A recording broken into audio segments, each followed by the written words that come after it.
তার মানে বললে কে ভাই কি বলেন সহজের জন্য সুবিধার জন্য হ্যাঁ তাহলে 4 হবে ওকে তাহলে আমরা এক্সই বের করলাম তাহলে এখন দেখেন ইনপুট এবং আউটপুটের মধ্যে ফেজ শেষ হয় তারপরে আমি কি ভোল্টেজ ডিভাইডার তাহলে এক নাম্বারটা সলিউশন করতেছি তাহলে মানে B0 = আমরা কি লিখছি মোট ভোল্টেজ বলে মোট ভোল্টেজ কত আছে 9 কি লেখা যায় তাহলে BI ইনটু ওই শাখার ইম্পিডেন্স বলেন কত -4 কি বলেন -4 নিচে কি টোটাল ইম্পিডেন্স তাহলে টোটাল ইম্পিডেন্স 5 কত 0.4 তাহলে সুতরাং কি লেখা যায় বলে B0 ভাগ কত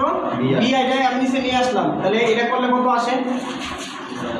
মাইনাস গুলোকে দিয়ে ঠিক আছে দেখো তো ক্যালকুলেটরে করা 0.62 অ্যাঙ্গেল -51.3 ডিগ্রি ঠিক আছে তাহলে দেখেন ফেজ শিফট কত ডিগ্রি তাহলে সুতরাং 51.3 শিফট তাহলে মাইনাস কত 51.3 ডিগ্রি এর आंसर লেখা বা লিড আমার কোনো কিছু লেখার প্রয়োজন মনে করি না যে দিতে চান দিতে পারেন কোনো সমস্যা নাই আমাকে চাইছে ফেজ পার্থক্য কত তাহলে ফেজ পার্থক্য এত ডিগ্রি কেউ যদি মাইনাসটা নাও দেয় তাও হবে কোনো সমস্যা নাই দুইটার মধ্যে পার্থক্য হচ্ছে এত বা আমার যেটা আসছে আমি এটা দেখাই দিলাম তাহলে এক নাম্বারটা সলিউশন হয়ে গেছে দেখেন আগেরটা করছি কি অনেক বড় ম্যাথ ছিল এটা সিম্পল একটা ছোট ম্যাথ এখন কি বলছে ফেজ পার্থক্য কত ডিগ্রি 45 ডিগ্রি এখন ফ্রিকোয়েন্সি কত তাহলে বলেন বি নাম্বারটা কি হয়ে গেছে না tan θ = কি ইম্পিডেন্সের কাল্পনিক উপাংশ তাহলে শুধু এক্সি আছে ডিভাইডেডটা কত বাস্তব উপাংশ আর তাহলে এটা কত ডিগ্রি আছে 45 ডিগ্রি তাহলে এক্সি মান কত দেওয়া আছে বলেন এক্সি কার এখন আমরা লিখব কারণ এখন ফ্রিকোয়েন্সি বের করতে হবে তাহলে আর এর মান দেওয়া আছে কত আছে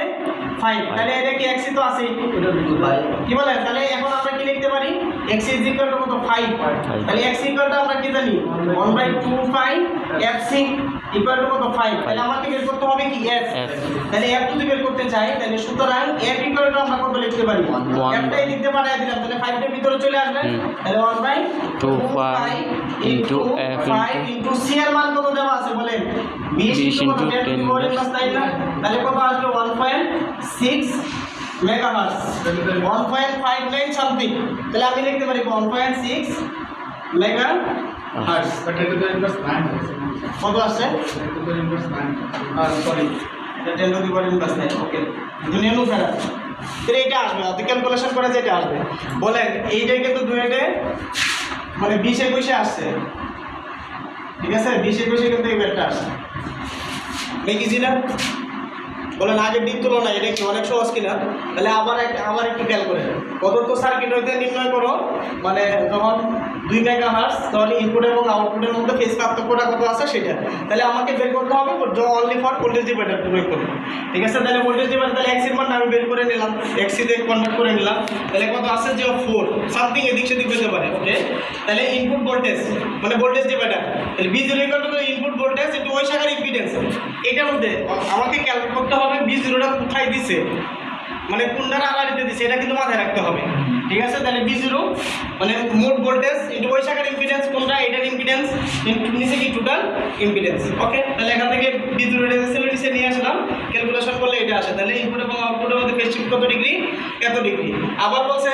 যদি 45 ডিগ্রি হয় ফেজ পার্থক্য 45 ডিগ্রি হলে ফ্রিকোয়েন্সি কত তাহলে tan θ = xc ভাগ কত আর কোনো কিছু নাই যদি থাকতো তাহলে কি দিতাম তাহলে 45 ডিগ্রি xc ভাগ কত 5 যেহেতু আর এর মান দেওয়া আছে তাহলে xc = 5 আসলো তাহলে 1/x = 1/2 fc তাহলে একটাই দিক দিয়ে দিলাম 5 টা এনে নিয়ে আসলাম তাহলে f = কত লেখা যায় 1.5 সামথিং তার মানে আমরা লিখতে পারি কি 1.6 মেগাহার্টজ এটাই আছে ঠিক আছে